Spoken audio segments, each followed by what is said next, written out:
right, y'all, what's going on? It's Combo Breaker 99. I am back with another video. All right, y'all. So I think I knew all the signs pointed to something like this. I was hoping for another fight. I was hoping for the other fight. Y'all know what I'm talking about. But I knew that the signs pointed to something like this. They were there, and we got it. Good news is September 2nd, Manon returns, but the semi-bad news is not Erin Blanchfield. All right, it's not Erin Blanchfield. It's Rose Namajunas. That's right. I knew Rose was on that path to going to 125. I told y'all the signs were there. I knew this was coming. I just didn't want to speak it up, but we knew this was coming because it was just there. I mean, it was being talked about. The talk of bulking up, the grappling tournaments, the new wrestling coach, all of that. All the signs were there. All of that seemed like she was preparing for stronger, heavier opponents. Like I said in a few videos back, we talked about that. I said, okay, what is Rose planning? She's gaining this muscle. She's bulking up. She's doing a lot of grappling.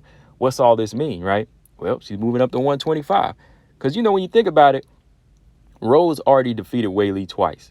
She's been up and down mentally at 115. So she's looking for something different. Like, she really wants to fight. She still is a competitive fighter. That's why she needs, she's still that competitive fighter, but she needs something to shoot for. That's why the talk of moving up came up in an interview a little while back, because she wants to try something different. I just didn't think they were going to give her the number 2 right off top. But Manon did mention the fight before. So it's something I think the UFC, they were keeping an eye on. The UFC, they were already looking at this. They said Manon, she's making her return after defeating Chikagan back in October 2022. So it'll be about not 12, but 11 months since her fight, because she's coming off the ruptured ligament after that Chikagan fight. So she's also making a comeback. So with her and Rose making a comeback, they probably said they liked the matchup and they agreed to it, right?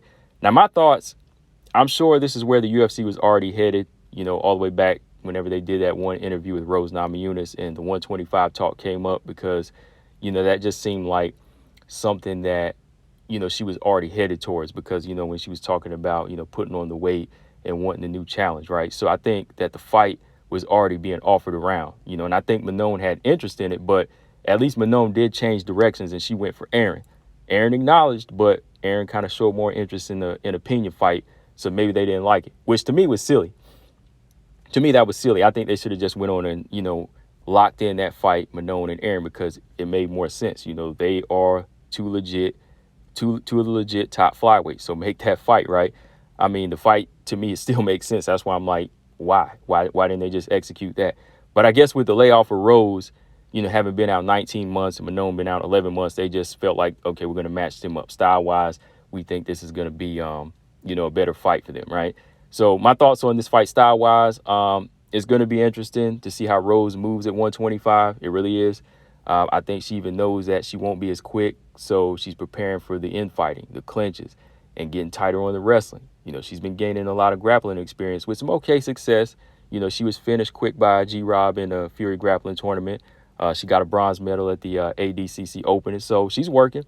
She's working on those things. But Manon, she has a brown belt, and she's a naturally bigger fighter. And she's been tightening up on her ground game with bigger fighters from the jump. So we'll see if Manon is ready to bully in that aspect, because I think that's going to be one of her keys to victory. Now, the striking, it'll be interesting, because I believe that Rose does have a higher boxing IQ. So we'll see if she can set traps to get Manon's respect. Now, I know Manon, she is going to try to close the distance in this fight, and she is going to try to make her size and her power present. So Rose has to be rangy and slick. There's really no need for Manon to stay on the outside and try to counter too much, and try to fight that same fight. So hopefully Manon does this. Hopefully she does this. I don't think she should fight like a Rose type of fight like she did with Chikagan. She fought Chikagan's fight. Of course, she won the fight, but I think it would be wise for her, to adjust and use her size and her reach, because to me, footwork is still going to be a big key for Rose Namajunas in this fight, whether she's faster or slower. As long as she knows her angles and her range, she could win this fight using her footwork. So Manon, I think volume, attacking the body, and being physical are going to be 3 of the keys to victory early on, just looking at this fight. So yeah, man, my final thoughts. I don't really like this fight. I really don't. But, style-wise, it could be something interesting. I'm kind of interested in seeing the body type of Rose Namajunas at 125 and, what type of strength she'll have. And I really want to see if Manon will make that adjustment and not be like the striker from the outside here and flashy. And if she can turn into this stronger physical fighter, which she already is, but will she be that fighter that wants to impose it for 3 rounds? So it'll be interesting, So, yeah, let me know y'all's thoughts. Manon versus Rose, September 2nd, UFC Paris is going down, guys. Leave your thoughts in the comment section. Combo Breaker 99. I'm out. Subscribe. Peace.